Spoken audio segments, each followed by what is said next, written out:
या इसमें टॉपिक क्या है आज का? आज का टॉपिक है हमारा note making. Note making word से हम क्या समझते हैं? नोट्स बनाना को हम लोग बोलते हैं नोट मेकिंग। हम लोग एक second.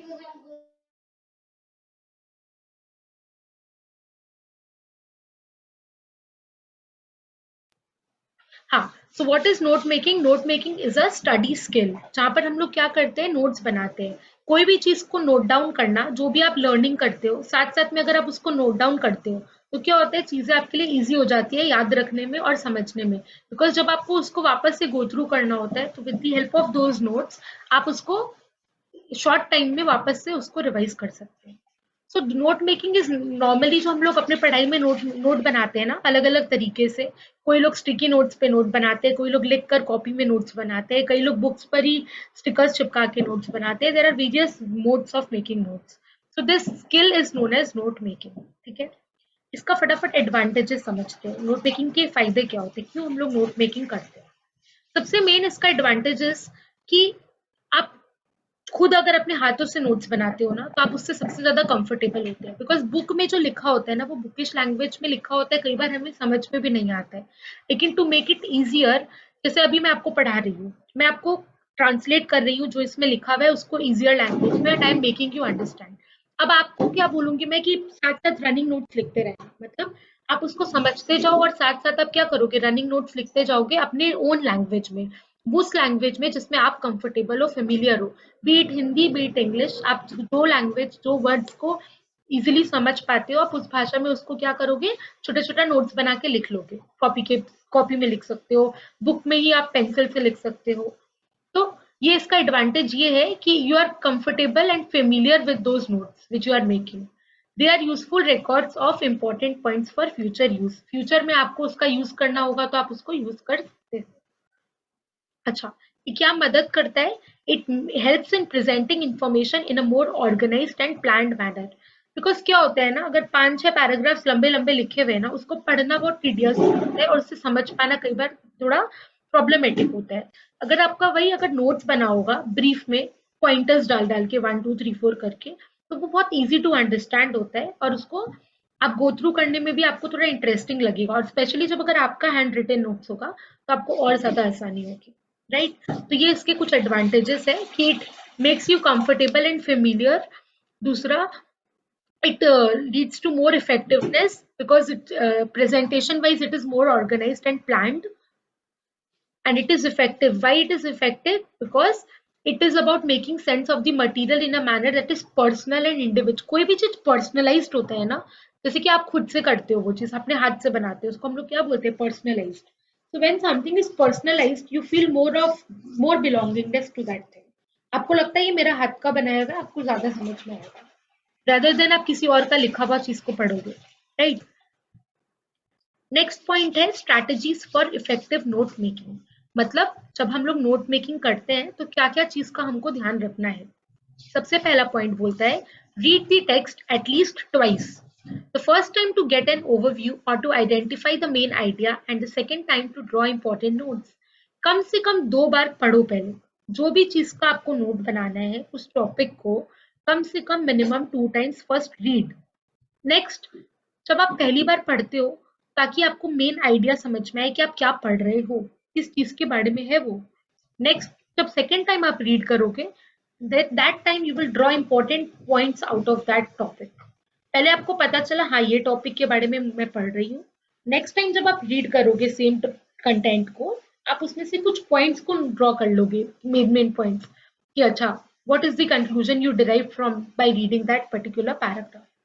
Now, once done that, after reading twice, you will give a headline or a title to that particular paragraph. जैसे कि comprehension हम लोग करते थे ना, comprehension में एक paragraph दे दिया होता था, उसको read करते थे, फिर उसके ऊपर questions पूछे जाते थे जिसका हम लोग answer करते थे। उसी में से एक question आपको बोलता था give a suitable title to that paragraph।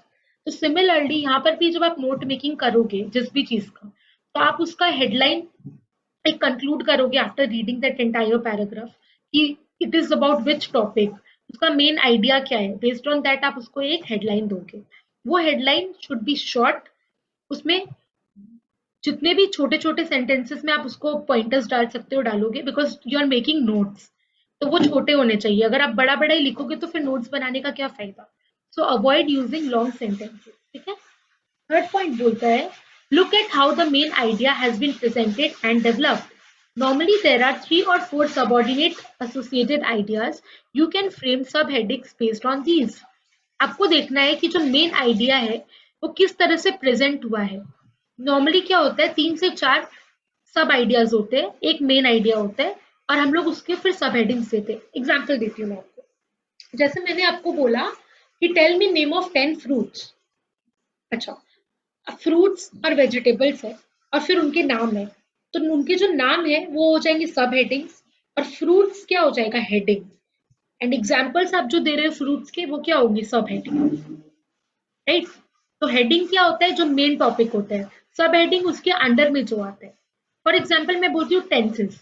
What is tenses? Tenses एक टॉपिक है, एक हेडिंग है। अब टेंसेस का मैं बोलूँ past tense, present tense, future tense, ये क्या हो जाएगा, सब हेडिंग हो जाएगा। सो एक मेन हेडिंग होता है और उसके अंदर में जो होते हैं वो होते हैं सब हेडिंग्स या सब आइडियाज, ठीक है। नेक्स्ट पॉइंट बोल रहा है, इग्नोर इन्फॉर्मेशन और points which are less important. जो भी पॉइंट्स कम इंपॉर्टेंट है उसको हम लोग अवॉइड कर सकते हैं, उसकी पॉइंट उसको नोट बनाने की जरूरत नहीं है, वी कैन इग्नोर देम। जितना ब्रीफ हो सके उतना पॉसिबल हम लोग को रखना है। एग्जाम्पल्स, अननेसेसरी डिटेल्स हम लोग नोट्स में नहीं डालेंगे, क्योंकि नोट्स होता है ताकि आप उसको गो थ्रू कर सको शॉर्ट टाइम में। तो उसमें एग्जाम्पल्स या बड़े बड़े डिटेल्स डालने की जरूरत नहीं है, क्योंकि आपको समझना नहीं है, आप ऑलरेडी समझ चुके हो, आप उसको समराइज कर रहे हो शॉर्ट में। सो avoid using long sentences, avoid using examples, avoid using unnecessary details. Next point, systematically dividing and subdividing the important information. Write the points in logical sequence. अब आप डिवाइड करोगे कौन सा इंपॉर्टेंट ज्यादा है, कौन सा कम इंपॉर्टेंट है। जो ज्यादा इंपॉर्टेंट होगा उसको आप ऊपर रखोगे और लेस इंपॉर्टेंट को आप नीचे की तरफ पॉइंट्स पे रखोगे। So you have to divide and subdivide the important information accordingly. Next, do you write in phrases और points only, the information should be complete. क्योंकि हम लोग फ्रेजेस या पॉइंट्स में लिखते हैं तो इन्फॉर्मेशन क्या है, पूरा होना चाहिए।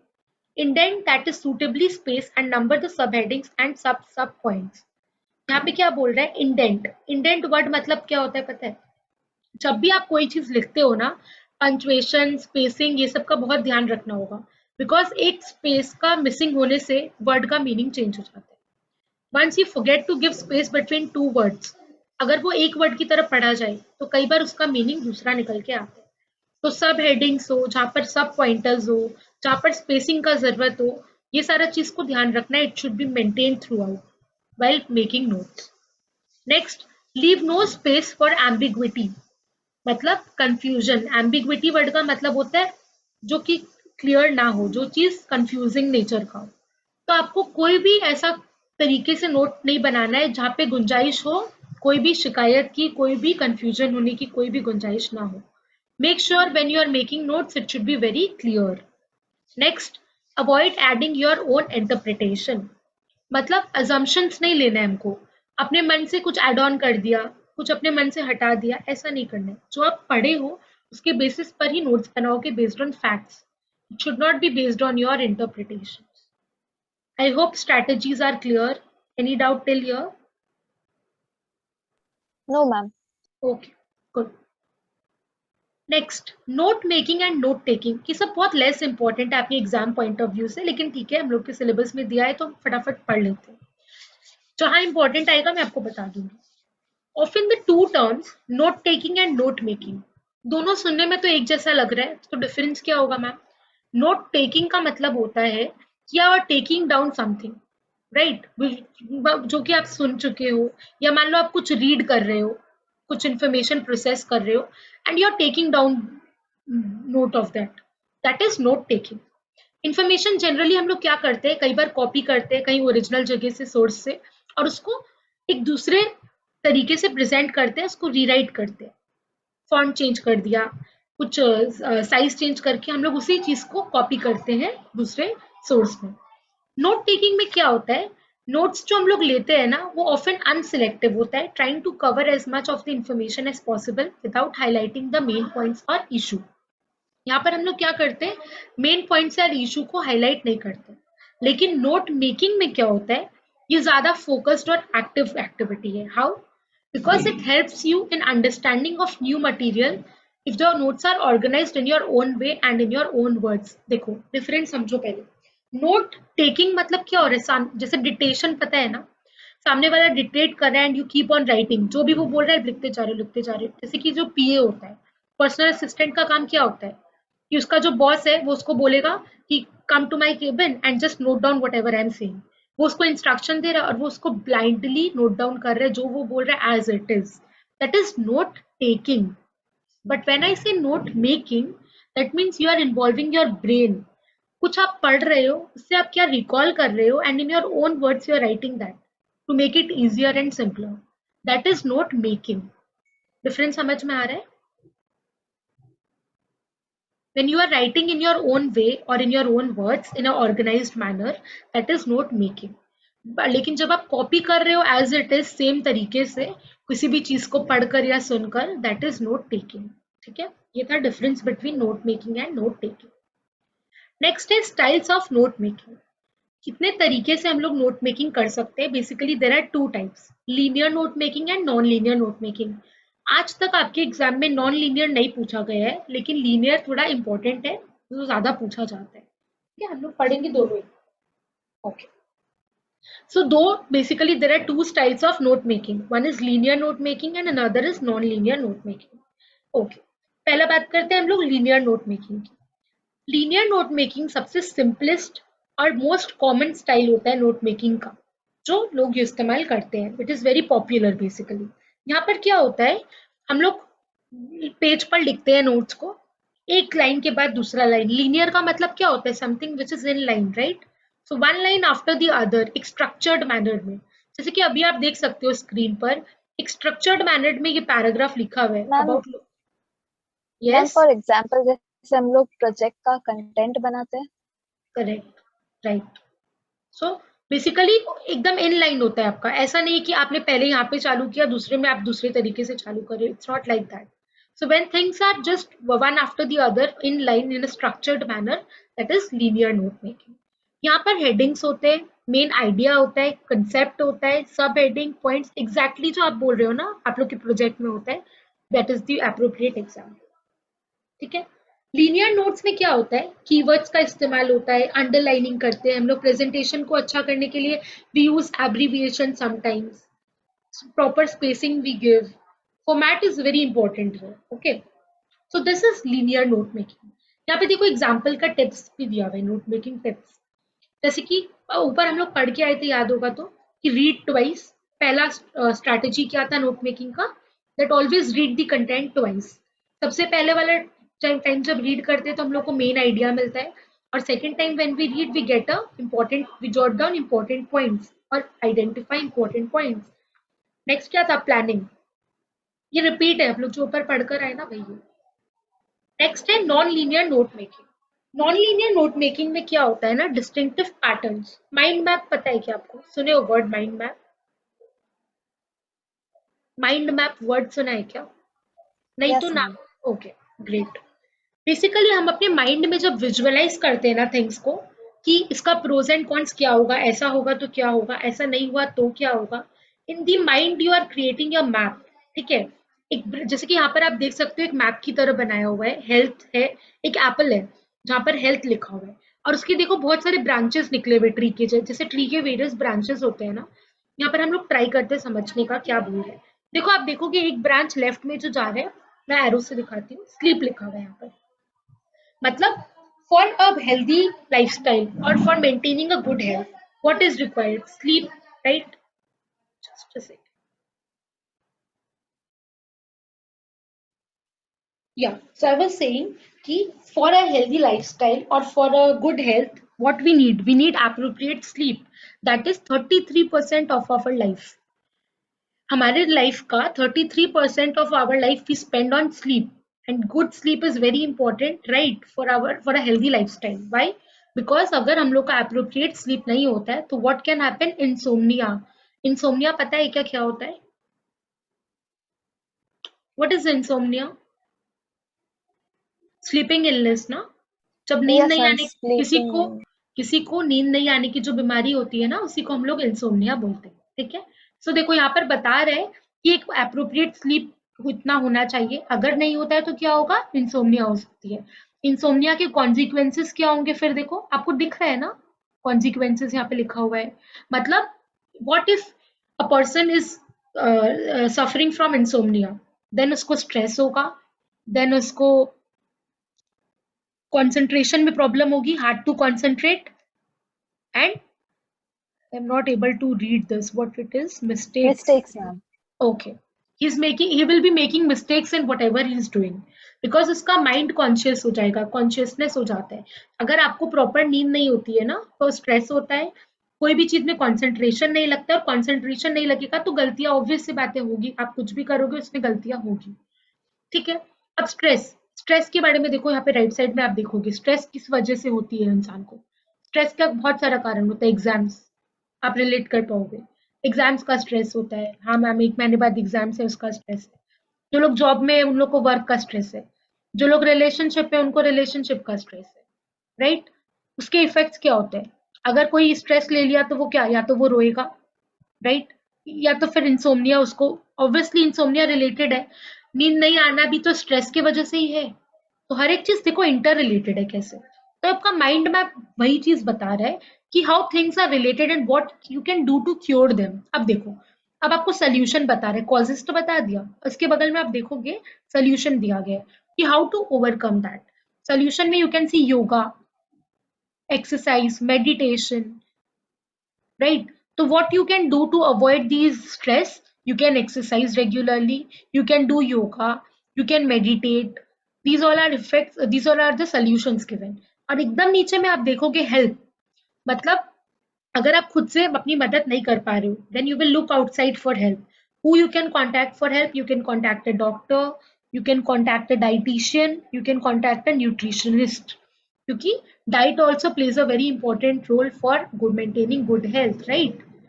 देख रहे हो आप, स्लीप, स्ट्रेस, डाइट, एक्सरसाइज, ये 4 मेन ब्रांचेस है, इनके कॉजेस बताए गए हैं और इनके कॉजेस को, इफेक्ट्स को कम करने के सोल्यूशन बताए गए हैं। तो ये हम लोग जो पढ़े ना, ये एक रिप्रेजेंटेशन था मैपिंग के through, visual representation diagram form में था, जो हमें एक कॉन्सेप्ट बता रहे हैं, उस कॉन्सेप्ट में ब्रांचेस कितने वो बता रहे हैं और उसका मेन आइडिया क्या है वो बता रहे हैं, हाउ टू ओवरकम दैट। तो बेसिकली यहाँ पर हम लोग बहुत सारे सब हेडिंग्स देख रहे हैं, लीनियर नहीं है कुछ भी, आप देख रहे हो यहाँ पे लाइन बाय लाइन कुछ भी नहीं है, ब्रांचेस फॉर्म में है, मतलब ये विजुअल रिप्रेजेंटेशन है, डायग्रामेटिक फॉर्मेशन, राइट, जिसका प्रोज एंड कॉन्स बता रहे अलग अलग डायरेक्शंस में, लेकिन एक सेंट्रल आइडिया मेन है इसका भी। So it is all together a different thing compare to linear note making, ठीक है। तो 2 तरीके से आप नोट मेकिंग कर सकते हो, एक माइंड मैप बनाकर कर सकते हो और एक आप नॉर्मल लीनियर फॉर्म में line by line note down करके बना सकते हो, ठीक है। नेक्स्ट टॉपिक है हमारा table.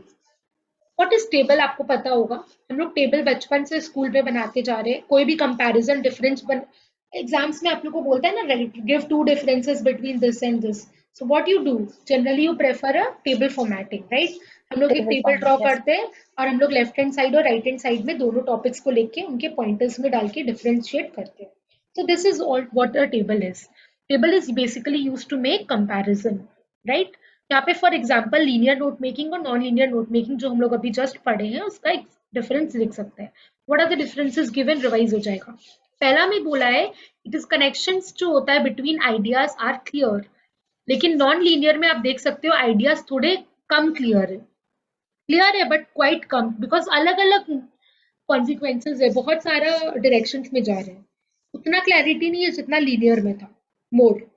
Next, not very visually appealing, लेकिन नॉन लीनियर विजुअली अपीलिंग था, क्योंकि देखो कोई भी चीज मैं आपको पढ़ा रही हूँ ना, एक मैं अगर बोल के पढ़ाऊंगी ना, आपको वो उतना इंटरेक्टिव या इंटरेस्टिंग नहीं लगेगा, लेकिन वही मैंने आपको मैप के थ्रू जब दिखाया, आपका भी इंटरेस्ट आ गया था कि चलो मुझे दिख रहा है, कोई चीज आपको जब दिखता है ना, आप ज्यादा एंटरटेन होते हो, सुनने के साथ साथ आपको दिख भी रहा है, because you can relate more to that, because you can visualise. तो anything which is visualise, which can be visualized is more appealing, right? Third is very difficult to add information later. Linear में क्योंकि systematic है, structured है, तो बाद में जाके कुछ चेंज करना थोड़ा डिफिकल्ट हो जाएगा, लेकिन नॉन लीनियर में कुछ भी सिस्टमैटिक नहीं है, लाइन बाय लाइन नहीं है, कहीं पे भी किसी भी डायरेक्शन से हम एक और ब्रांच को ऐड ऑन कर सकते हैं डायग्राम में। तो नॉर्मली इजी होता है नॉन लीनियर में कुछ भी ऐड ऑन करना बाद में भी। अभी हम लोग पढ़े लीनियर क्या है, स्ट्रक्चर्ड है, और नॉन लीनियर क्या है, नॉट वेरी स्ट्रक्चर्ड। लीनियर में एक प्रॉपर फॉर्मेटिंग था, मेड यूजिंग अ फॉर्मेट, यहाँ पे नो फिक्स्ड फॉर्मेट, राइट। ये सब पढ़ चुके हैं, डिफरेंस याद भी हो जाना चाहिए। नेक्स्ट टॉपिक है flow chart. What is a flow chart?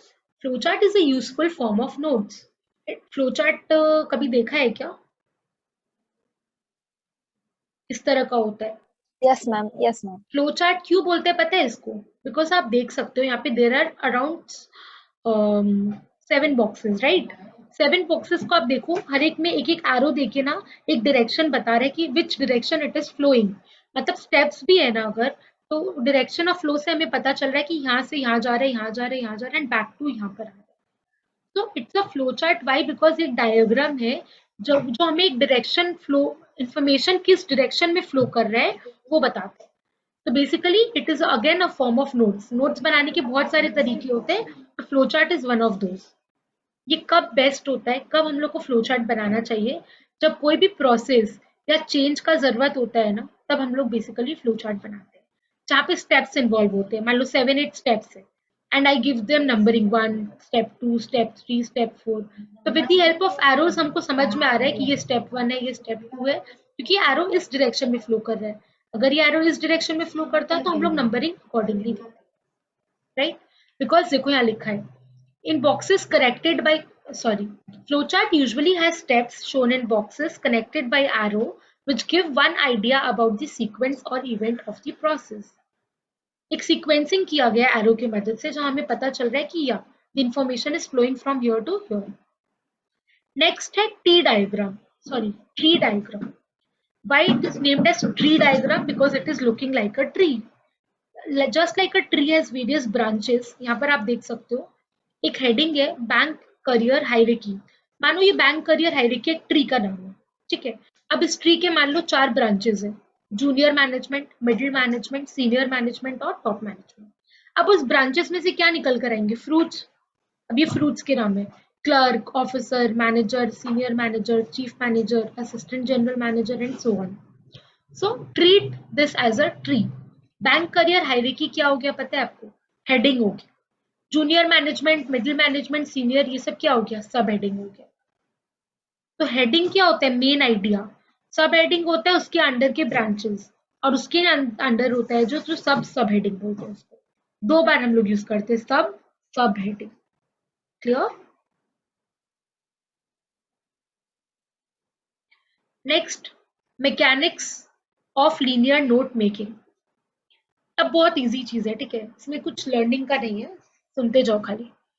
बोल रहे नाम से पता चल रहा है हमको, लीनियर स्टाइल नोट मेकिंग का मतलब हो गया जो हम लोग लाइन फॉर्म में 1 by 1 लिखते हैं, ऊपर से नीचे जो जाता है। That is we are moving down the page using headline, sub heading, bullets and pointers, जो एक स्ट्रक्चर्ड इंफॉर्मेशन हमें प्रोवाइड करता है। Why? Because it follows a particular format. Example, format का बात करते हैं। सबसे पहले क्या आएगा? हेडिंग आएगा, ऑब्वियस सा बात है। अच्छा, हेडिंग को हम लोग क्या बोलते हैं पता है? Topic name. आप चाहो तो बगल में लिख लो, हेडिंग का मतलब हो गया टॉपिक नेम। सबसे पहले आप उस टॉपिक का नाम लिखोगे, उसके बाद आप सब हेडिंग दोगे। सब हेडिंग देने के बाद आपको उसके अंडर में मान लो 4-5 पॉइंट्स है, तो उसको आप क्या बोलोगे? Sub points. They are pointers, so you can mention as ABC। Under 1 you are giving 3 points, तो you can name them as sub points. अब उस सब पॉइंट में भी जो थर्ड पॉइंट है ना, उसका कुछ और 2 पॉइंट्स है, तो आप क्या देते हो? C, bullet 1, 2। ये हम लोग करते हैं रियल लाइफ में, राइट? अग्री? Yes ma'am. अगर वो टॉपिक उससे रिलेटेड है तो आप उसको उसके अंडर में डालोगे, राइट। इंडिपेंडेंट टॉपिक होगा तो आप उसको एक अलग पॉइंट की तरह ट्रीट करोगे, लेकिन अगर वो एक पॉइंट का ही पार्ट है, हिस्सा है, तो आप उसको उसके अंडर में डालोगे ना, सब हेडिंग देकर। ऑब्वियसली इंडिपेंडेंट पॉइंट होगा तो नहीं। जैसे फॉर एग्जाम्पल मैं बात करती हूँ फ्रूट्स और वेजिटेबल्स। अगर 2 हेडिंग है, एक फ्रूट्स है, एक वेजिटेबल्स है। अब मैं बोली एप्पल, ऑरेंज, बनाना, तो आप एप्पल ए में लिखिए, बी में लिखिए ऑरेंज, सी में लिखिए बनाना। लेकिन अगर मैं बोलती हूँ क्यूकम्बर, तो आप उसको क्या डाल दोगे? डी में? नहीं, आप उसको एक दूसरा सब हेडिंग दोगे वेजिटेबल्स और उसके अंडर डालोगे।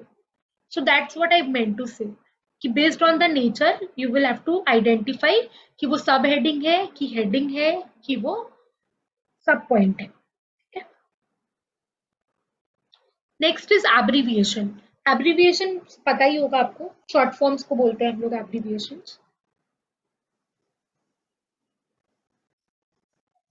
एब्रीविएशंस क्या होता है, जैसे कि मैंने बोला फॉर एग्जाम्पल मैम इंडेंटेशन हम लोग स्किप कर where is indentation, no, heading, second point is heading title। कहां पर हो आप, page number, I am on page number 7। I hope you can see the screen, right? Yes ma'am. Yeah. So point is heading और title। heading और title में क्या बोल रहा है, देखो आप पहले टॉपिक का नाम दिए थे, अब आप क्या दे रहे हो, टाइटल दे रहे हो। जैसे कि टॉपिक इन क्वेश्चन, बेसिकली ये रिपीट है। देखो अगर आप देखोगे ना, ऊपर में आप देखोगे नंबर 1 था फॉर्मेट। अभी फॉर्मेट के अंदर में हम लोग हेडिंग पढ़े, अभी ऑल टुगेदर सेकेंड पॉइंट में हेडिंग को ही लिख के बता दिया। तो हेडिंग हम लोग ऊपर अभी पढ़ चुके क्या होता है, तो just I am no ma'am, reading.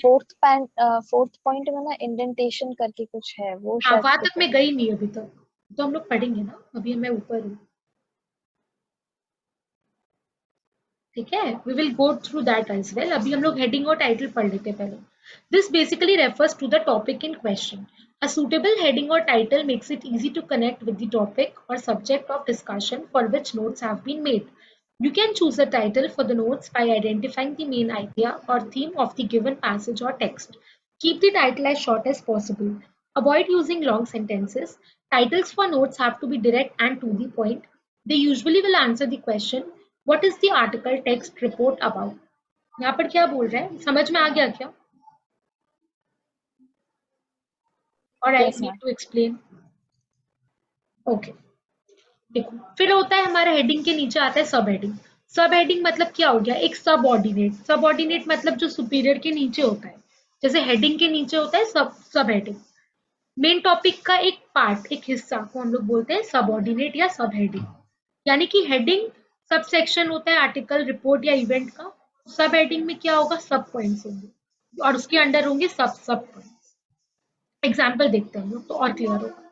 यहाँ पर हम लोग को दिख रहा है इलेक्ट्रॉनिक कम्युनिकेशन। इलेक्ट्रॉनिक कम्युनिकेशन क्या है, एक हेडिंग है। अब हम बात करेंगे टाइप्स ऑफ कम्युनिकेशन का। एक सेकेंड उसका या सो यहाँ पर हम लोग देख रहे हैं इलेक्ट्रॉनिक कम्युनिकेशन क्या है, हेडिंग है। हेडिंग के अंडर में वी आर टॉकिंग अबाउट सब heading, that is types of communication. Types of communication सब हेडिंग है, क्यों, क्योंकि मेन टॉपिक क्या है, कम्युनिकेशन। अब मैं बात कर रही हूँ कम्युनिकेशन कितने टाइप का है, तो वो उसी का पार्ट है, तो दैट इज सब हेडिंग। अब मैं उसका एग्जाम्पल जब दूंगी ना, वो सब पॉइंट होगा, वो हेडिंग तो किसी भी तरह से नहीं होगा, क्योंकि when I am giving example वो हेडिंग नहीं होता है, एग्जाम्पल उसके पॉइंट्स हो गए। जैसे कि टेलीफोन, फैक्स, स्कैन, इंटरनेट, ये सब क्या है, टाइप्स ऑफ कम्युनिकेशन है, उसके एग्जाम्पल्स है। तो दीज आर सब पॉइंट्स। अब उसके अंडर में भी अगर मान लो जैसे ईमेल है, ईमेल सॉरी इंटरनेट है, इंटरनेट का मैं एग्जाम्पल दे रही हूँ, ईमेल, स्काइप, ब्लॉग्स, तो ये उस सब पॉइंट का भी सब पॉइंट है, क्योंकि मैं उसके एग्जाम्पल्स दे रही हूँ। Got it? Yeah ma'am. Okay, so now comes next, indentation. The act of proper alignment and spacing of written matter is called indentation. पहले भी बताया था शॉर्ट में कि जब भी कोई हम लोग कुछ भी लिख रहे हैं, बी इट अ पैराग्राफ और बी इट 1 लाइन और 2 लाइन, वहां पे प्रॉपर स्पेसिंग का होना, प्रॉपर अलाइनमेंट का होना plays a very important role. मतलब कि अगर लेफ्ट मार्जिन से if I am starting something, in the next line there should be the same gap maintained. जैसे कि आप देख सकते हो यहाँ पे the act of proper alignment वाला जो लाइन है, और जो नेक्स्ट लाइन है शिफ्टिंग से जो चालू हो रहा है, उनका अलाइनमेंट सेम है। ऐसा नहीं है कि द यहाँ से चालू हो रहा है फिर नेक्स्ट लाइन यहाँ से चालू हो रहा है, it can not be like that. There has to be proper alignment and proper spacing, that is indentation.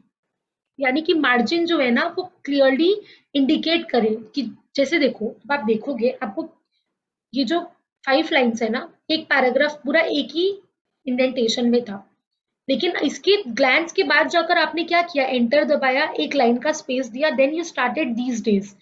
ये स्पेस यहाँ पे क्या डिपिक्ट कर रहे हैं कि you are starting with the all together new paragraph. लेकिन इसके पहले आपने इस 5 लाइन्स में बीच में एक बार भी स्पेसिंग नहीं दी, I mean between the lines नहीं दी। तो ये एक चीज आपके लिए क्या है, एक बता रहा है कि ये एक पर्टिकुलर टॉपिक, एक पैराग्राफ है जो कंटिन्यू हो रहा था। अब आप कुछ दूसरा बात कर रहे हो, इसीलिए आप एक पूरा क्या किया, एंटर मारकर एक ऑल टुगेदर नया पैराग्राफ स्टार्ट कर रहे हो। फिर आप नीचे देखोगे बुलेट्स यूज किया गया है पॉइंटर्स की तरह। क्यों? क्योंकि वो आपका सब पॉइंट्स है, वो हेडिंग नहीं है। तो वो समझ में आ रहा है कि नीड फॉर इंडेंटेशन आपको एक दूसरा चीज बता रहा है जिसको आपने पॉइंटर्स में डाल दिया। So this indentation plays a very important role. ये आपको क्लियर आइडिया देता है कि आप क्या बता रहे हो, आपका मेन आइडिया क्या है। समझ में आ रहा है? It's all about presentation basically, indentation. Yes ma'am. Next is abbreviation. Abbreviation, acronym, symbol, कुछ भी बोल सकते हैं हम लोग। एब्रीविएशन हम लोग पहले से पढ़ते आ रहे हैं कि शॉर्ट फॉर्म में हम लोग जो वर्ड्स को शॉर्ट वर्जन में बोलते हैं, that is abbreviation.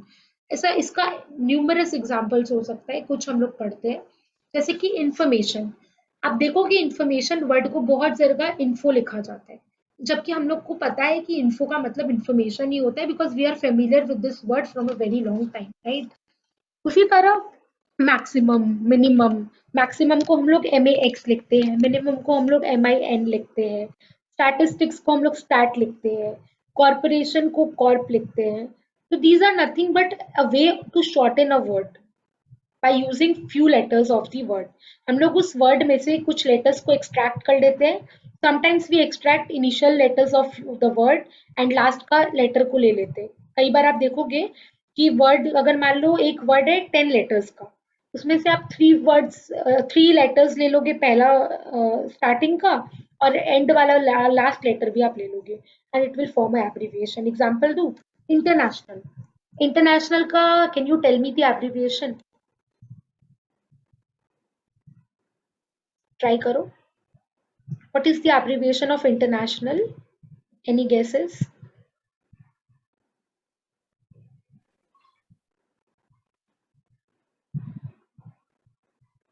Muskan, I'll ask. IN Yes. INTR NT नहीं, maybe. पूरा ही बोल दिया आपने तो नहीं। इंटरनेशनल का एब्रीविएशन होगा INTL। INTL। एक फर्क क्या हो जाता है, INT के बाद में एक अपोस्ट्रोफ लगता है, then L। I'll just mention in the chat box, आप देखो, ठीक है।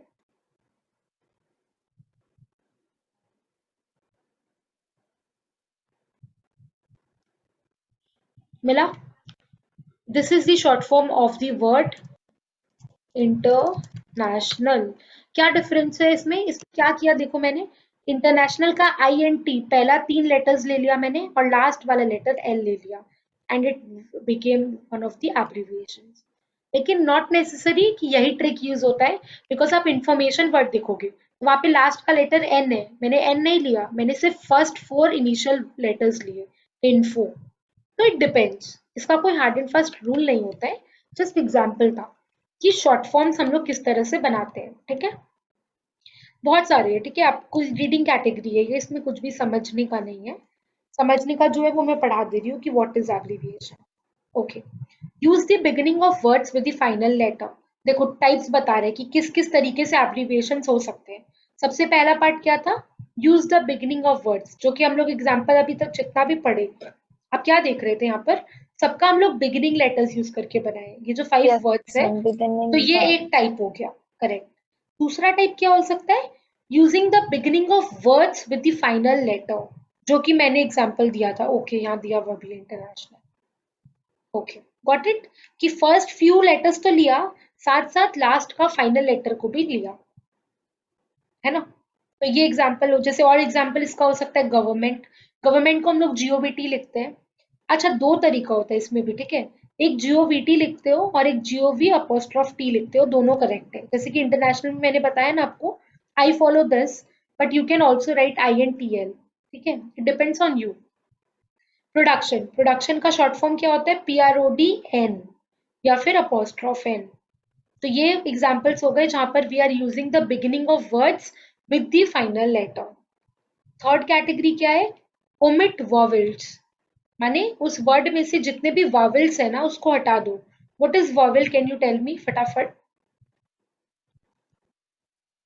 जल्दी से बोलो। वॉवेल कॉन्सोनेंट बचपन में पढ़ा था। Yes, ma'am. A, E, I, O, U vowels है and rest very good, consonant. Correct. Rest क्या? रेस्ट सारे अल्फाबेट्स है ना। Okay, Yes, ma'am. Rest तो यहाँ पर, alphabets. हाँ, तो यहाँ पर वर्ड क्या है? प्रॉब्लम। प्रॉब्लम में आप देख सकते हो यहाँ पर आपको वॉवेल कितने दिखाई दे रहे हैं? एक, दो, तीन, चार, कितने? O और E, दो, right. So what you can do is you can just omit the vowels and बाकी जो बच गया P, R, B, L, M, that becomes your abbreviation. The rule is simple. Omit all the vowels in the sentence, in the word. School. School में double O आपको दिख रहा है vowel है, तो double O हटा दो, SCHL। Background. Background में A है, O है, U है, हटा दो, बन गया। Ears. Ears में हम लोग YRS लिखते हैं ना, क्यों? क्योंकि E और A vowel है, उसको हटा दिया। So this is again one of the ways of writing abbreviation. Next point says use the first letter and the last letter of a word. सिर्फ पहला और आखिरी लेटर को लेना है वर्ड का। जैसे कि माउंट, माउंट में M हो गया फर्स्ट लेटर और लास्ट लेटर हो गया T, तो MT becomes the abbreviation. Girl, ये मैं पहली बार देख रही हूँ गर्ल का abbreviation. I've never come across it. I don't think so even you have. Girl का No, GL, ma'am. I've never seen. Exactly, it's very weird because already ये इतनी छोटा सा वर्ड है, इसका GL will not make any sense. Okay, mister, mister का MR, that is very common. Next, shorten the suffix at the end of the word. यहाँ पर suffix, prefix suffix पढ़ाया था क्या? याद है क्या? प्रीफिक्स क्या होता है मैं बता देती हूँ एक बार, अगर नहीं भी याद है तो। कोई भी वर्ड के स्टार्टिंग में अगर हम कुछ एड ऑन करते हैं ना, वो प्रीफिक्स होता है, और अगर मैं उस वर्ड के एंड में कुछ ऐड करती हूँ तो वो सफिक्स होता है। एग्जाम्पल देती हूँ, क्लियर हो जाएगा। आई से एक्टिव एंड आई से proactive, what is the difference? Active में मैंने क्या ऐड किया? प्रो, और कहाँ पे ऐड Pro किया? prefix, initial. ma'am. प्रीफिक्स है क्योंकि मैंने पहले लगाया, प्री, प्री मतलब पहले। और अगर मैं बोलती हूँ सपोज प्रोडक्ट, प्रोडक्ट में मैं बोलती हूँ प्रोडक्शन। प्रोडक्ट का स्पेलिंग होता है PRODUCT, but if I add ION it becomes production. तो यहाँ पर ION क्या बन गया? Suffix. I hope it is clear कि सफिक्स क्या होता है, प्रीफिक्स क्या होता है। Yes, ma'am. तो अब आप समझ पाओगे, यहाँ पर जो पॉइंट है बोल रहा है शॉर्टेन दी सफिक्स। अच्छा, प्रोडक्शन में सफिक्स ION है, ये भी समझाया। तो ION को शॉर्टेन कर दो। कैसे कर सकते हो? ION को सिर्फ N लिख दिया, प्रोडक्शन। कंसिस्टिंग में ING क्या है? सफिक्स है, तो ING को मैं सिर्फ N लिख दी। प्रोसेसिंग, प्रोसेसिंग में भी क्या है? सिर्फ G लगा दिया ING के बदले। इम्प्लीमेंटेशन, इम्प्लीमेंटेशन में ION में क्या लगा दिया? N लगा दिया। So this is also one of the way to abbreviate a word. So these were some of the ways to abbreviate, right? Next topic is common symbols and acronyms. Okay. English में हम लोग बहुत सारे symbols का इस्तेमाल करते हैं कभी कभी वर्ड्स की जगह पे। जैसे कि एग्जांपल देखते हैं, आप कीबोर्ड से रिलेट करोगे, काफी सारे वर्ड्स तो आपको यहीं मिल जाएंगे। हमारे मोबाइल में भी कीपैड होता है, हमारे पास लैपटॉप में भी होता है, राइट। ये जो एरो होता है, ये एरो होता है, ये सब एरो का मतलब क्या होता है समझेंगे। अप एरो क्या होता है? इंक्रीज को डिनोट करता है। डाउन एरो क्या डिनोट करता है? डिक्रीज को। एक लेफ्ट होता है, एक राइट होता है। तो लेफ्ट,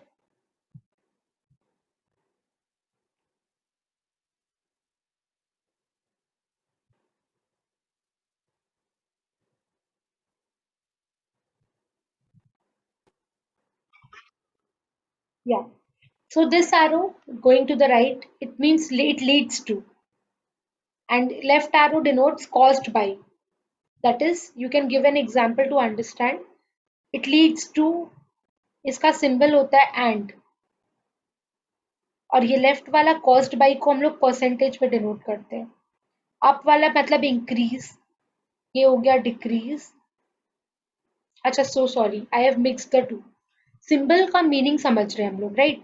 तो राइट वाला इज लेट्स टू, लेफ्ट वाला is caused by, upward is increase, downward is decrease, this is greater than, this is less than, and this three dots therefore, और इसी का जस्ट ऑपोजिट को हम लोग बोलते हैं बिकॉज।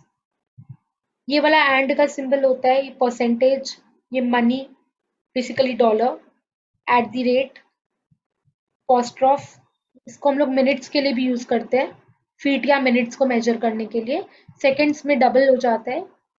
और मेल फीमेल का सिंबल देखो जो आपको शायद नया लगेगा। कैन यू सी ऑल दो symbols and there meaning? Yes, ma'am. Okay, example of acronyms.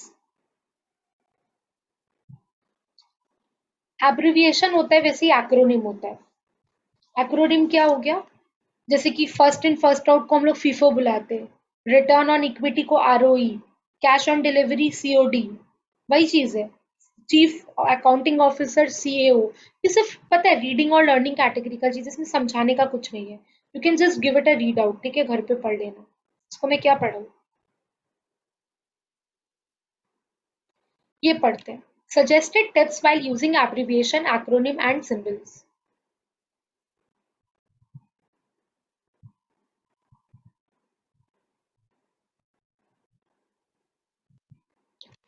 Judicial and controlled use of abbreviation should be made. While using self-made abbreviation, adhere to a pattern so that while going through the notes, one can recall what the abbreviation meant. According to a general rule, heading should not be abbreviated. Subheading may or may not have abbreviations. Avoid forming a sentence with only abbreviation and symbol. It would not be comprehensible for others. Include a key listing the abbreviation, symbol and acronym used. क्या बोला यहाँ पर? कि headings को कभी भी abbreviate मत करो, सब हेडिंग्स को फिर भी कर सकते हो। कभी भी आप कोई सिंबल, कोई सेंटेंस है मान लो, तो सिर्फ पूरा का पूरा सेंटेंस ऐसा नहीं कि सिर्फ एब्रिविएशन और सिंबल से भरा हो। एब्रिविएशन रेलिवेंट होता है तभी तक जब वो एक या दो बार यूज करे। जो पूरे के पूरे सेंटेंस को ही मैं एब्रिविएट कर दूं, it will not make a sense. So these things we have to keep in mind कि एब्रिविएशंस करना है तो किस तरह से करना है, कितना करना है, ठीक है। नेक्स्ट टॉपिक है समराइजिंग द नोट्स। समराइज करना मतलब क्या होता है? किसी चीज को शॉर्टन करना या कंडेंस कर देना एक शॉर्ट नोट में, तो that is what is summarising the notes. Means एक लंबा ऐसे को अगर हम समराइज कर देते, एक समरी में डाल देते, एक बॉक्स में डाल के, जैसे कि आप देखा करो हर चैप्टर खत्म होने के बाद एक समरी होता है, उस समरी बॉक्स में आप देखोगे वो 10 पन्ने का चैप्टर को समेट के वो लोग 10 पॉइंट में डाल के खत्म कर देते हैं, right? So that is what? That is a shortened version of the entire chapter, right? So that is what a summary is. It is not a redraft of the original text and should not be long. Your purpose while writing the summary is to give a basic idea of the original text, what it was about, and what the author wanted to communicate. क्या क्या points आपको ध्यान रखने हैं while summarizing? Use the information given in the notes. Do not add or subtract any piece of information. Do not make assumption. Use short and crisp sentences as opposed to detailed and long ones of the original content. Avoid sounding repetition. Use new words to express the same information. Try to cover maximum points. Reach a conclusion if required. I hope it is clear. Yes, ma'am. Okay. Now examples of note making. देखो यहाँ पर आप देखेंगे जो chapters में बचा हुआ है ना, बेसिकली अब आपको ज्यादातर सारे एग्जाम्पल्स दिए गए हैं। एक बार चेक करते हैं। Okay,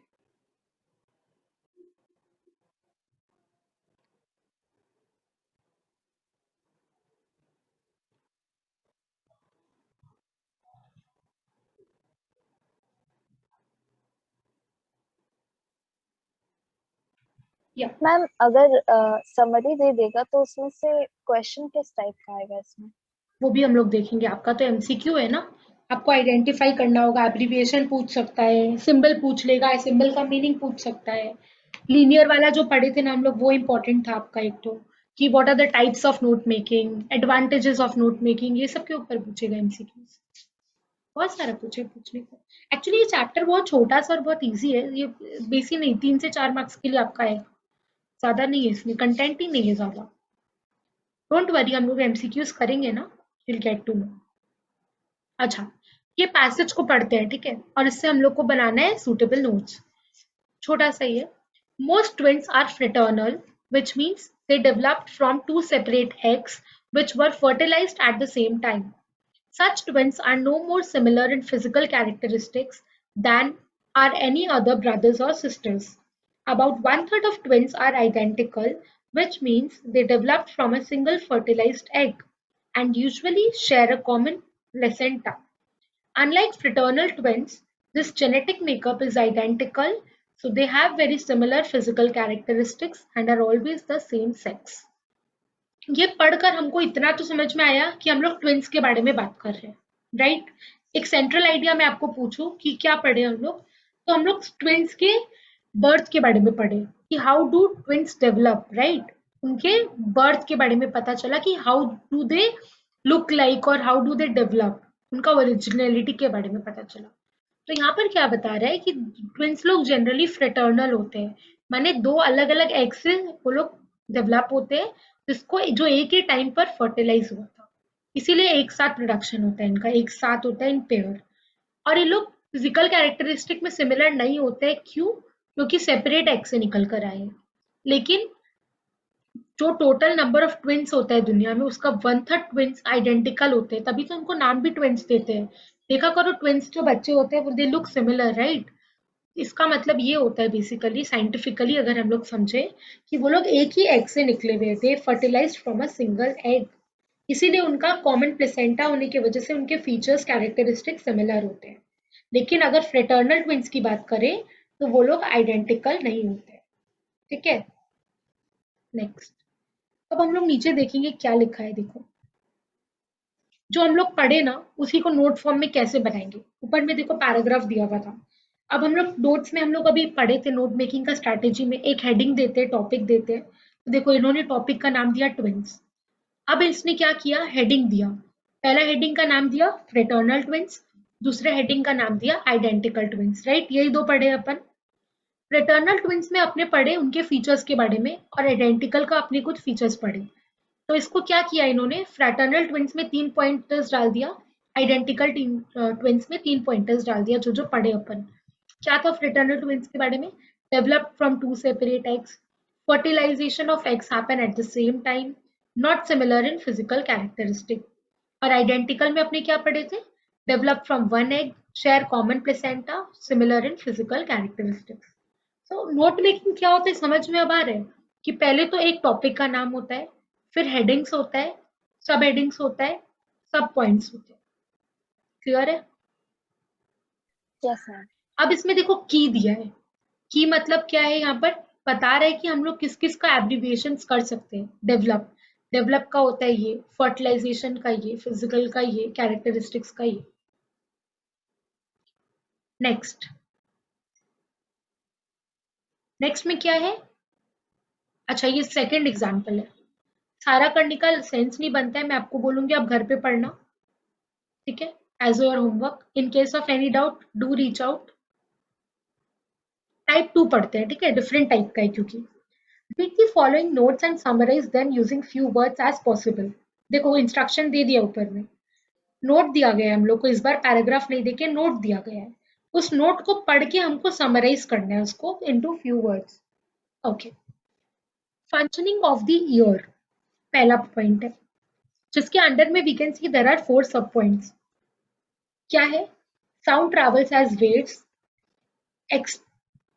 EXT, external ear gathers the waves, waves are led to AC, ACINC, loudness and moves waves to ERDM। आप देख रहे हो यहाँ पे क्या दिक्कत होगी आपको? यहाँ पर आपको नोट ऑलरेडी बना के यस दिया है, मैम, अब आपको ओरिजिनल में जाना है। दिस इसमें इज अ चैलेंज। अब्रिविएशन को, मैम अब्रिविएशन ऐसे क्वेश्चन पेपर में मेंशन रहेगा कि नहीं? आपको इस तरह के क्वेश्चंस आएंगे, जैसे अभी आप देख रहे हो ना, अब इससे आपको आइडेंटिफाई करना है, पता है? जैसे आपको देखो ये दे हाँ दिया, मैम, जैसे आपको बोलेगा अब टाइप 2 आइडेंटिफाई पे करो। नीचे। ओके, मैम जैसे टाइप 2 पे नीचे की दिया हुआ है और उस पे एब्रिविएशन का फुल फॉर्म है, तो एग्जाम करेक्ट। पेपर में ऐसे रहेगा क्या? ऑब्वियसली ऑब्वियसली आपको पूछा जाएगा, वो देने के बजाय आपको क्वेश्चन में पूछा जाएगा, ऑप्शंस दिए जाएंगे, आपको खुद से आइडेंटिफाई करना होगा, ठीक है ना। जैसे कि एस एन डी, ये साउंड है, ई एक्स टी एक्सटर्नल है, एसी क्या है, ऑडिटरी कैनाल, ये तो मुझे भी नहीं पता था। ERDM is eardrum, that's fine. BRN is brain. अब देखो समरी कितना अच्छे से बनाया है, sound travels in the form. आपको समरी बनाने नहीं आएगा, डोंट गेट वरीड, आपका एमसीक्यू पेपर है तो वो आपको नहीं करना है, आपको एब्रिविएशंस पे ध्यान देना है, वन वर्ड आंसर्स जो होते हैं ना बेसिकली। जैसे आपको दिखाऊंगी मैं, ये चैप्टर खत्म कर देंगे हम लोग, उसके बाद देखते हैं एमसीक्यूज की तरफ, पहले पढ़ लेते हैं, ठीक है, तो आपको क्लियर हो जाएगा और ज्यादा। Okay ma'am. या आपका बेस्ट पार्ट यही है कि आपका क्योंकि एमसीक्यू पैटर्न पेपर आएगा, so you have to be conceptually very strong. आपको लर्न रटने की जरूरत नहीं, आपका कंसेप्ट क्लियर होगा ना, आप कोई भी आंसर को सॉल्व कर दोगे करेक्ट, क्योंकि एमसीक्यू हमेशा कंसेप्चुअल होता है। Importance of strategic planning. अब आप ऊपर पढ़ चुके स्ट्रैटेजिक प्लानिंग, आपको पता होगा एसपी का मतलब स्ट्रैटेजिक प्लानिंग, ये ऑब्वियस सा बात है, तो आपको लिंक करके पढ़ना है, पता है। एक काम करते हैं, ये सब करने की जगह हम लोग एक्सरसाइज सॉल्व करते हैं, वो ज्यादा हेल्प करेगा आपको। पहले टाइप 1 देखा, टाइप 1 में क्या था, मैं एक बार समराइज करती हूँ। टाइप 1 में एक पैरा आपको दे देगा जहां से आपको नोट मेकिंग करनी है। सेकंड में आपको नोट मेकिंग दे दिया, उसमें से आपको आइडेंटिफाई करना है कि उसका ओरिजिनल डेटा क्या है, राइट। अब है टाइप 3। टाइप 3 में क्या देख रहे हो, लॉन्ग पैराग्राफ्स दिया गया है मुझे 4-5 तो। Improve your writing skills, okay. देखो प्रैक्टिस एक्सरसाइज देखते हैं, क्लियर हो जाएगा।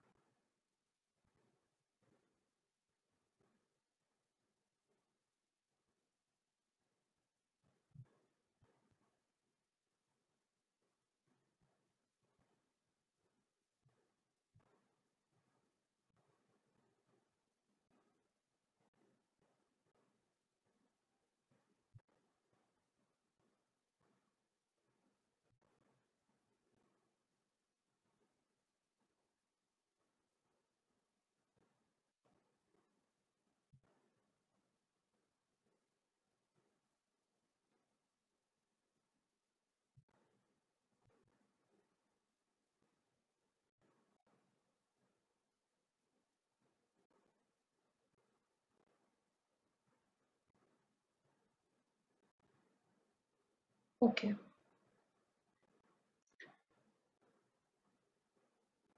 देखो 6 एक्सरसाइज है यहाँ पर। सबसे पहला वाला हम लोग देखते हैं। 1 2 3 4 पैराग्राफ्स दिया हुआ है about coffee plant, right.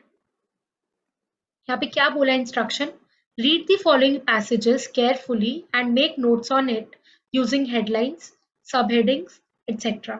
Use abbreviations wherever necessary. Use a format you consider suitable.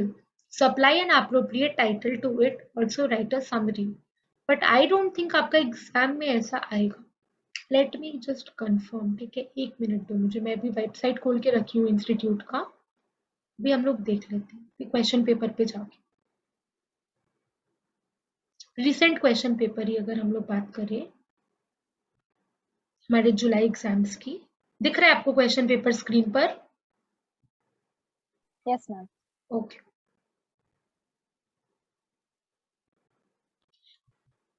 State with reason whether the following agreements are valid or void. Okay. Ma'am ये लॉ है ना? सॉरी, पार्ट बी हम लोग का नीचे मिलेगा।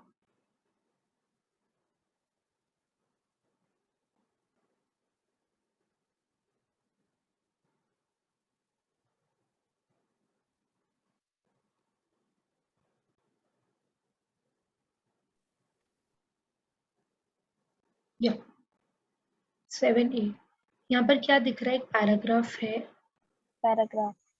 उसके बाद में डायरेक्ट क्वेश्चन, ये कॉम्प्रिहेंशन हो गया, ठीक है।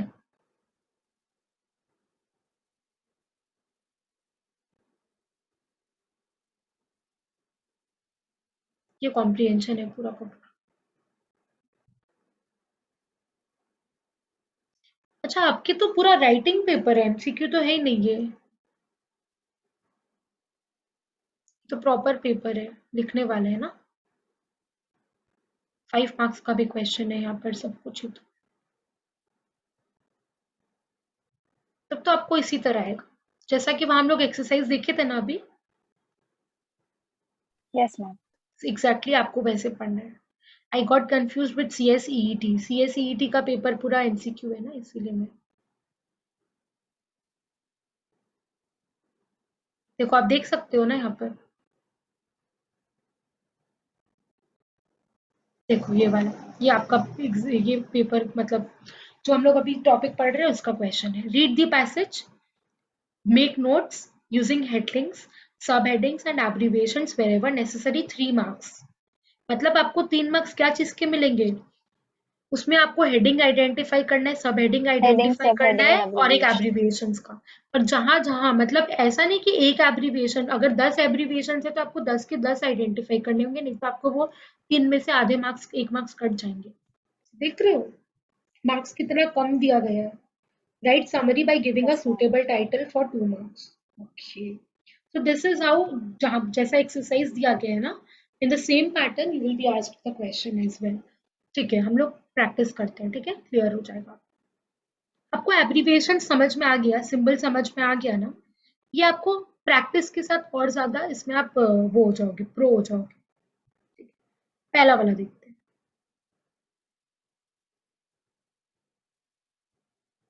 The coffee plant, an evergreen shrub or small tree of African origin, begins to produce fruit 3 or 4 years after being planted. The fruit is hand gathered when it is fully ripe and a reddish purple in color. The ripened fruits of the coffee shrubs are processed when they are produced to separate the coffee seeds from their covering and from the pulp. Two different techniques are used, a wet process and a dry process. First, the fresh fruit is pulped by a pulping machine. Some pulp still clings to the coffee, however, and this residue is removed by fermentation in tanks. The few remaining traces of pulp are then removed by washing. The coffee seeds are then dried to a moisture content of about 12%, either by exposure to the sun or by hot air dry. If dried in the sun, they must be turned by hand several times a day for even drying. In the dry process, the fruits are immediately placed to dry either in the sun or in hot air dryer. Considerably more time and equipment is needed for drying than in the wet process. When the fruits have been dried to a water content of about 12%, the seeds are mechanically freed from their coverings. The characteristic aroma and taste of coffee only appear later and are developed by the high temperature to which they are subjected during the course of the process known as roasting. Temperatures are raised progressively to about 220 to 230 degrees Celsius. This releases steam, carbon dioxide, carbon monoxide, and other volatiles from the beans, resulting a loss of weight of between 14 to 13%. Internal pressure of gas expands the volume of the coffee seed from 30 to 100. The seeds become rich brown in color. Their texture becomes porous and crumbly under aroma, which arises from very complex coffee or leaving the industrial roaster rapidly cooled. Good quality coffee are then sorted by electronic sorters to eliminate the seeds that are roasted badly. The presence of seeds which are either too light or too dark depreciates the quality. पूरा paragraph समझने read करने के बाद एक central idea, can you tell me what it is about? I hope इतना आप बता दो मुझे खाली। Coffee. Ma'am, it's about making of coffee. Making a coffee, okay, so you mean to say कि इसका जो, अगर मैं आपसे पूछूं टॉपिक का नाम क्या हो, so what is the appropriate name for the topic you would like to give? Tell me that. Try करो, गलत होगा सही होगा डजेंट मैटर, टेस्ट नहीं है आपका, जस्ट मैं देख रही हूँ कि आप कितना रिलेट कर पा रहे हो। बेसिकली यू मीन टू से कॉफी मेकिंग बोल सकते हैं, right? Yes ma'am, that's simply वही करेक्ट, बोल सकते हैं। That's correct, that's very correct. ये कॉफी मेकिंग के बारे में हमें बता रहे हैं। तो अगर मुझे बोलना होगा इसको, अगर इसका टॉपिक का नाम पूछा जाए या हेडिंग पूछा जाए, तो आई कैन से कि कॉफी मेकिंग या कॉफी प्रोसेसिंग, एक ही बात है। ठीक है, अब बात करते हैं कि इसको नोट मेकिंग में कैसे कन्वर्ट किया जाए। पहला चीज हम लोग पढ़े हैं कि नोट मेकिंग करने के लिए हम लोग को पॉइंटर्स देने होते हैं। सबसे पहले हेडिंग देना होता है और हेडिंग में हम लोग उसके अंडर में पॉइंटर्स देते हैं। तो अगर आप नोटिस करे होगे, अगर आपने ध्यान दिया था जब मैं रीड कर रही थी, तो इसमें हम लोग कितने प्रोसेस के बारे में पढ़े, मेन आप बता सकते हो, ट्राई करोगे at least? Again if you want to read it again, do a reading again and try to recollect. Yes ma'am, read करना पड़ेगा मेरे को। हाँ करो, take your time.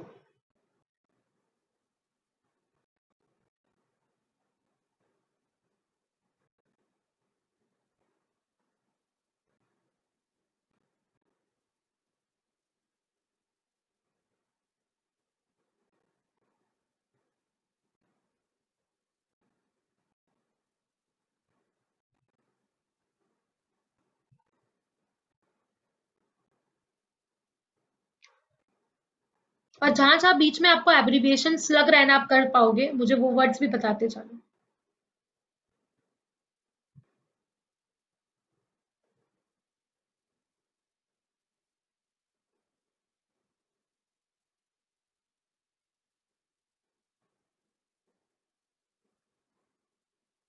Ma'am question क्या था? क्वेश्चन है कि can you make a note of this entire paragraph. Note making अभी हम लोग पढ़ चुके हैं, हेडिंग बताना, फिर पॉइंटर्स में, पॉइंटर्स हम इतना स्पेसिफिक नहीं बोल रहे तुमको, बट मेन हेडिंग्स क्या क्या बता सकते हो, कितने हेडिंग्स में would you like to break this entire passage. Note making का एग्जाम्पल पढ़कर आए है ना ऊपर में, उसी के बेसिस पे आप बता दो मुझे हेडिंग्स खाली। देखो, आप देखो यहाँ पर प्रोसेस को इलेबोरेट किया है, वेट प्रोसेस एक प्रोसेस है, उसको इलेबोरेट किया है। यस फिर मैम। ड्राई प्रोसेस है, तो मैं I wanted those words actually, headings. देखो यहाँ पे देखोगे आप, एक पैरा चालू हुआ है इन द ड्राई प्रोसेस करके, मतलब this relates to what is dry process. लेकिन अभी ऊपर आप जाओगे तो आप देखोगे कि वो वेट प्रोसेस के बारे में बात कर रहा है। बात समझ में आ रहा है? फिर आप देखोगे कि नीचे में रोस्टिंग की बात हो रही है। कहाँ पर हो रही है बोलो तो? देखो, I will explain you one by one, आपको समझ में आएगा। सबसे पहला पैराग्राफ अगर हम लोग पढ़े ना, तो वो थर्ड पैरा। प्रोसेसिंग। हाँ, पहले देखो, सबसे पहले हम लोग बात करते हैं तो कॉफी मेकिंग की बात हो रही है, कॉफी के प्रोसेसिंग की बात हो रही है, राइट? और उसमें बताया कि there are two techniques to do that, that is a wet process and a dry process. तो यहीं से आपको दो हेडिंग मिल गया, एक वेट प्रोसेस और एक ड्राई प्रोसेस। फर्स्ट, मतलब आपको वेट प्रोसेस के बारे में बता रहे हैं कि वेट प्रोसेस में हम लोग क्या करते हैं। फिर बोलता है कि ड्राई प्रोसेस में हम लोग क्या करते हैं। क्या करते हैं तो पॉइंट्स हो गया ना, बट हेडिंग हम लोग दे सकते हैं, एक वेट प्रोसेस एक dry process, right? And then उसमें जो हम लोग करते हैं उसको हम लोग जॉट डाउन कर देंगे इनटू पॉइंटर्स। फिर उसके बाद अगर आप लास्ट वाले पैराग्राफ में आओगे, इट इज अबाउट, देखो, अगर आप देखोगे एक प्रोसेस रोस्टिंग के बारे में बता रहे हैं। कैसे पता चला मुझे? The characteristic aroma taste of coffee appears later, developed by the high temperature to which they are subjected of the process known as roasting। तो अगर हम लोग जब प्रोसेस की बात कर रहे हैं, तो पहले हम लोग बताए कि कॉफी प्रोसेस कैसे होता है। फिर हम लोग बताए दो तरीके से प्रोसेस होता है, एक वेट प्रोसेस है, एक ड्राई प्रोसेस है, और एक लास्ट क्या है, रोस्टिंग है। बात समझ में आ रही है? Yes ma'am. रोस्टिंग में क्या होता है, रोस्टिंग का टेम्परेचर रिक्वायरमेंट और ये सब वो उसके अंदर में पॉइंटर्स की तरह जाएंगे, वो हेडिंग नहीं हुआ, because it is talking about what is roasting or how the roasting is done. Those are the steps। Ma'am heading तो सिर्फ दो ही हो सकता है, वेट प्रोसेस का और ड्राई प्रोसेस का। नहीं, रोस्टिंग ऑल टुगेदर एक डिफरेंट हेडिंग है और कॉफी मेकिंग ऑल टुगेदर एक डिफरेंट हेडिंग है, जिसका दो ठो मैम टेक्निक है। ड्राई कॉफी को ही रोस्ट कर सकते हैं ना? हाँ तो नहीं, प्रोसेस होता है। देखो, अगर आप कभी, पता नहीं है, यू हर्ड और watched any video of how a coffee is, पूरा का पूरा प्रोसेसिंग, एक प्रोसेस सिस्टम होता है। सबसे पहले आप उसको सुखाते हो, फिर उसको गीला, दोनों अलग अलग प्रोसेस है। कॉफी बीन्स जो हम लोग कॉफी बनता है ना मशीन में, वो कॉफी बीन्स एक्सट्रैक्ट करने का जो प्रोसेस है ना, it is not a one step process, ठीक है। वो पिक करके लाए जाते हैं गार्डन से। उसके बाद एक वेट प्रोसेस होता है जहाँ पे हम लोग पल्प करते हैं मशीन से फ्रूट्स को। रिमेनिंग पल्प जो होता है ना, फर्मेंट करके फिर उसको सुखाया जाता है सन में। और वो जो ड्राइंग प्रोसेस है ना, उसको हम लोग ड्राई प्रोसेस बोलते हैं। और पल्पिंग जो होता है ना मशीन में, पल्प गीला जो होता है, उस प्रोसेस में हमको एक्सपोजर देना पड़ता है सन का। एयर ड्रायर की मदद से हम लोग उसको सुखा सकते हैं, उसका मॉइस्चर को ड्राई आउट करते हैं। That is the wet process. And finally जब वो वेटनेस उसका हट जाएगा, तो हम लोग उसको ड्राई करते हैं, सुखाकर पूरी तरह इनटू द सन एक्सपोजर में, तब वो ड्राई प्रोसेस होता है। और रोस्टिंग क्या होता है, जब तुम बेक करते हो उसको टेम्परेचर पे, 220-230 डिग्री के टेम्परेचर पे मैं उसको रेस करती हूँ, तब वो हो गया मेरा रोस्टिंग। वो ऑल टुगेदर एक डिफरेंट प्रोसेस है। वेटिंग एक अलग प्रोसेस है, रोस्टिंग एक अलग प्रोसेस है, ड्राइंग एक अलग प्रोसेस है। ये सब प्रोसेस के नाम है, ठीक है।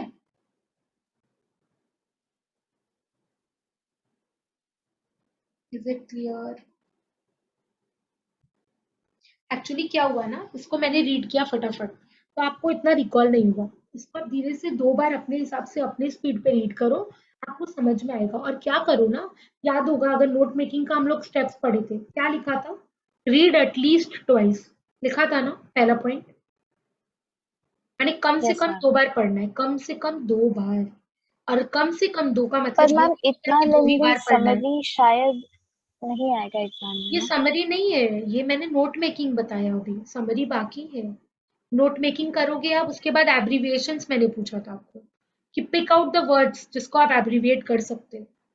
याद नहीं है आपका क्वेश्चन 3 ठो था, 3 मार्क्स के लिए क्या था याद है? क्वेश्चन पेपर खुला हुआ है। Make yes ma'am, notes. Heading make पहला था सबटाइटल। मेक नोट्स, जो कि हम लोग अभी करें discuss. Next is using headings. Obviously note हम लोग यूजिंग हेडिंग सब हेडिंग ही करते हैं। And abbreviations wherever necessary. तो आपको याद होगा हम लोग जो एग्जांपल पढ़े थे, वहां पे की बोलकर एक लिखा था, जहां पर हम लोग एब्रीविएशंस को नोट डाउन किए थे। तो सिमिलरली उसी फॉर्मेट में आपको भी इसमें से पिक करना है एब्रीविएशंस, किस किस वर्ड को आप एब्रीविएट कर सकते हो। That is also one of your task.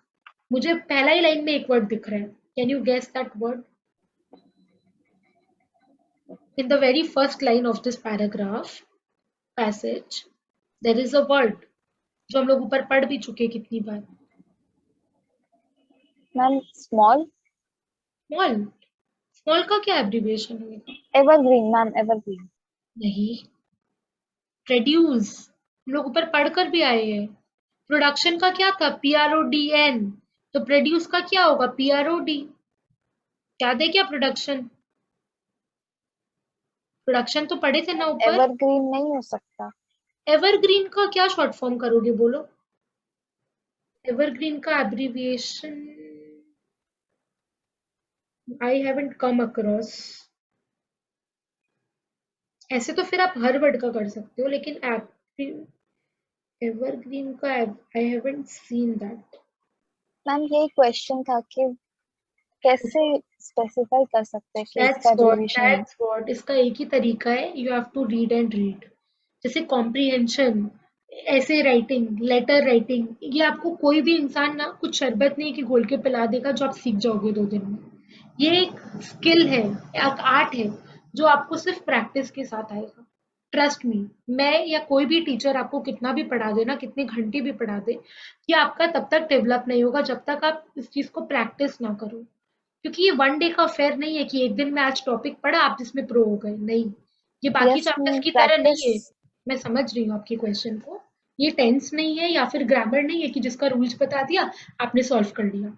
ये एक टोटली डिफरेंट चीज, एक स्किल पढ़ रहे हैं हम लोग। और ये स्किल डेवलप कब होगा? प्रैक्टिस। जैसे रीडिंग स्किल होता है ना, एक इंसान बहुत गंदा रीड करता है, एक इंसान बहुत अच्छा रीड करता है। डिफरेंस क्या होता है? दोनों ही रीड कर रहे हैं, लेकिन उसकी स्किल क्यों बेटर हो गई है? क्योंकि उसे आदत है रीड करने की। वो डेली डेली वो चीज करेगा तो वो उसमें एक्सपर्ट हो जाएगा। उसी तरह अगर आप डेली 2 या 3 तो एग्जाम्पल्स पढ़ोगे ना, आपको क्लियर हो जाएगा कि किस तरह से रिकॉल करना है चीजों को, समराइज करना होता क्या है, शॉर्ट में कैसे आप उसको पिक करते हो। कॉम्प्रिहेंशन अगर आपने मेरा क्लास किया है ना, तो आपको ये नोट मेकिंग समझ में आएगा। अगर कॉम्प्रिहेंशन आपका नहीं क्लियर है ना, आप नोट मेकिंग में आपको बहुत डिफिकल्टी होगी, क्योंकि it is just the opposite. Comprehension में हम लोग क्या कर रहे थे, एक्सट्रैक्ट करके आंसर सॉल्व कर रहे थे। यहाँ पर हम लोग समराइज कर रहे हैं into short version. They are interlinked basically. ये एक स्किल है जो आपको प्रैक्टिस के साथ आएगी, ट्रस्ट मी, ऐसे तुरंत तुरंत नहीं समझ में आएगी। अब आप ये वाला जैसे पैराग्राफ पढ़ो, इसको खुद से ट्राई करो, फिर आप आंसर से मैच करो कि कहाँ लैक हो रहा है आपका। जैसे यही वाला एग्जाम्पल अभी हम लोग जो डिस्कस किए कॉफी प्लांट वाला, इसमें मैंने आपसे पूछा, आपने अपने एंड से ट्राई किया, यू वर 10-20% करेक्ट, पूरा गलत नहीं बोलूंगी मैं, लेकिन पहला एग्जाम्पल था ना ये। ऐसे और 3 या जब चौथे एग्जाम्पल तक हम लोग पहुंच जाएंगे ना, आप देखोगे अपने आप में इम्प्रूवमेंट आएगा, क्योंकि आपको लॉजिक समझ में आएगा कि अच्छा इस तरह से सोचना है या इस तरह से आइडेंटिफाई करना है चीजों को। क्या करना आप नेक्स्ट टाइम, जैसे हम क्या किया अभी, अब मैं फटाफट फटाफट रीड कर दी बैक टू बैक 4 पैराग्राफ, क्योंकि मेरे को ये मे भी हो सकता है आपके कंपैरिजन में मुझे ये काफी इजी लगता है, इसलिए मैं इसको पिक कर पाई आपसे बेहतर। लेकिन आपको कैसे पढ़ना है एज अ स्टूडेंट, आप एक पैरा पढ़ोगे, देन यू विल स्टॉप, आप कॉफी प्लांट का फर्स्ट पैरा ड्राई प्रोसेस तक पढ़े, give a full stop, if required read that paragraph again. ठीक है, उससे आपको एक ब्रीफ आइडिया मिला कि अच्छा इसके बारे में, आप एक कीवर्ड को नोट डाउन करो और कॉपी में तुरंत तुरंत लिख लो। Then only you move to the second paragraph, read it properly, note down the words. तो एब्रीविएशन साथ साथ करना, अलग से टाइम बर्बाद मत करना कि पहले पूरा पढ़ लेंगे 4 पैराग्राफ, फिर एब्रीविएशन के लिए वापस से 4 पैरा में जाएंगे ढूंढेंगे, आपका टाइम वेस्ट होगा। एग्जाम में आपको लिमिटेड टाइम मिलेगा, राइट? तो आपको क्वेश्चन में क्या पूछा है पहले समझ लो। जैसे आप देख सकते हो आपके क्वेश्चन में आपको क्लियर बोला है कि नोट्स बनाना है, हेडिंग सब हेडिंग एब्रीविएशन उसी का पार्ट है। लेकिन एब्रीविएशन, तो एब्रीविएशन तो किसी भी लाइन में कोई भी वर्ड में हो सकता है, मतलब ईच लाइन माइन्यूटली पढ़ना है आपको, राइट? तो आप जब स्टार्ट करोगे ना, आपका कॉपी पेन हाथ में होना चाहिए रीड के समय। जहां पर भी आपको एब्रीविएटेड वर्ड मिल रहा है ना, जिसका आप एब्रीविएशन कर सकते हो, उसको नोट डाउन करते रहो साथ साथ साथ साथ। और पूरे पैराग्राफ को पढ़कर आपको क्या सेंट्रल आइडिया मिला है किसके बारे में, वो वर्ड को लिख लिया। फिर आपको लग रहा है कि एक नया टॉपिक चालू हो रहा है, तो उस वर्ड, जैसे यहाँ पर मैं देख रही हूँ थर्ड पैराग्राफ में ड्राई प्रोसेस है, फोर्थ पैराग्राफ में रोस्टिंग है, सेकेंड पैराग्राफ में वेटिंग है, और फर्स्ट पैराग्राफ में प्रोसेसिंग के बारे में बता रहे हैं, जिसका टेक्निक्स बताया गया कि 2 होता है, वेट प्रोसेस और ड्राई प्रोसेस। तो यहाँ से आपको हेडिंग मिल गया, तो आप हेडिंग लिख लो फटाक से कॉपी में, तो आपको नोट मेकिंग में मदद करेगा ये सारा चीज। फिर जब आप कंफर्म, कॉन्फिडेंस कैसे आएगा आपको, अब आप सेकेंड रीडिंग दो, सेकेंड रीडिंग आप थोरो रीडिंग दो, माइन्यूटली पढ़ो अंदर की बातों को। अभी आपको ब्रीफ आइडिया मिला पहला बार पढ़ के कि क्या चीज के बारे में है, क्या हेडर्स होने चाहिए, फिर आप पॉइंटर्स कहाँ से बनाओगे, इसीलिए आप माइन्यूटली पढ़ो पैराग्राफ को, और आपका एब्रीविएशन भी साथ साथ नोट डाउन हो रहा है, तो आपका काम कितना आसान हो गया 2 बार की रीडिंग में।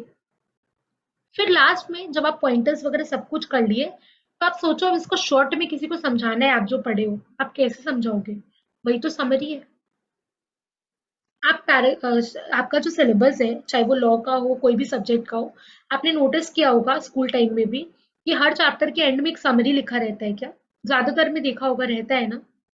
अगर वो 10 से 15 पन्ने का चैप्टर है और वो समरी एक बॉक्स में खत्म हो जाता है 10 लाइन में, राइट? तो वो लोग कैसे बनाते हैं उस समरी को, जो इंपॉर्टेंट बातें है ना उसको आप मार्क कर लो, अनइम्पॉर्टेंट लाइन, रिपीटेटिव लाइन को इग्नोर करो। याद है कि हम लोग स्ट्रैटेजी पढ़े थे नोट मेकिंग का, जहाँ पे लिखा था कि एग्जाम्पल्स को अवॉइड करो, रिपीटेशंस को इग्नोर करो, जो इंपॉर्टेंट पॉइंट्स है खाली उसको ध्यान रखना है और उसको जॉट डाउन करो, तो आपका ऑटोमेटिकली समरी बन जाएगा। बात समझ में आ रही है क्या? Yes ma'am.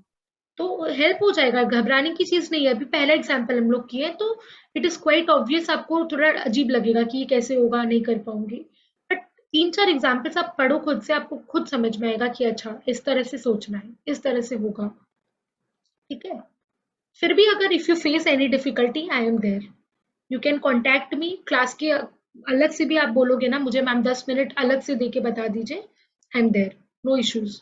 Till your exams I am there with you. जो भी आपको कुछ हेल्प लगे कोई भी टॉपिक में, रिपीटेटिव क्यों ना हो, मैं पढ़ा चुकी मगर हो सकता है आपने मिस कर दिया था, you are free to ask me whenever you want, just एक व्हाट्सएप कर देना, I will reply as soon as possible. ठीक है, उस चीज के लिए टेंशन मत लो, बट प्रैक्टिस करना वो आपका ड्यूटी है, उसमें मैं कुछ नहीं कर पाऊंगी। I can only help you with the answers, I can only help you by explaining, but मेहनत आपको करनी पड़ेगी साथ साथ। अब देखो यहाँ पर बहुत सारे एग्जाम्पल है, 6 का 6 एग्जाम्पल करना is does not make any sense, right? क्योंकि ये जो हम लोग पढ़े हैं ना उसी का एग्जाम्पल्स है कि आप होमवर्क कैटेगरी का चीज़ है कि आप घर पे करो, लेकिन करते टाइम टेक योर टाइम, हाँ रीड करो अच्छे से, जहाँ पर भी आप अटको ना, जो भी वर्ड आपको नया लगे हार्ड लगे उसको मार्क कर लेना, और अगला क्लास के पहले मेरे से कभी भी पूछ लेना। या आपको कुछ समझ ही नहीं आया, ये वाला मैम 6 नंबर एग्जाम्पल आप बता दीजिए ना, नहीं आया, कोई पूरा का पूरा एग्जाम्पल समझ में नहीं आया, या कोई वर्ड नहीं समझ में आया, कोई लाइन नहीं समझ में आया, तो मेरे को बोलना, मैं हेल्प करूंगी।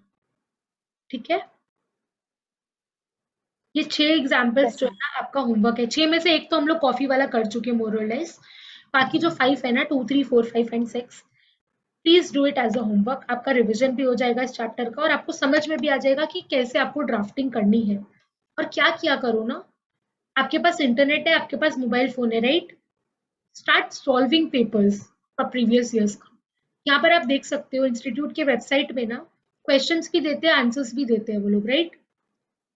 जैसे क्वेश्चन पेपर है ना, वैसे ही आपको उसका सजेस्टेड आंसर्स भी मिलता है, राइट?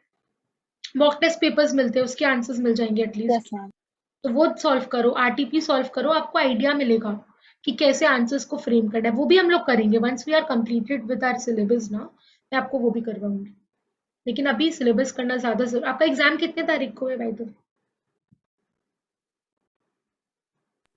मैम कहीं पे फर्स्ट वीक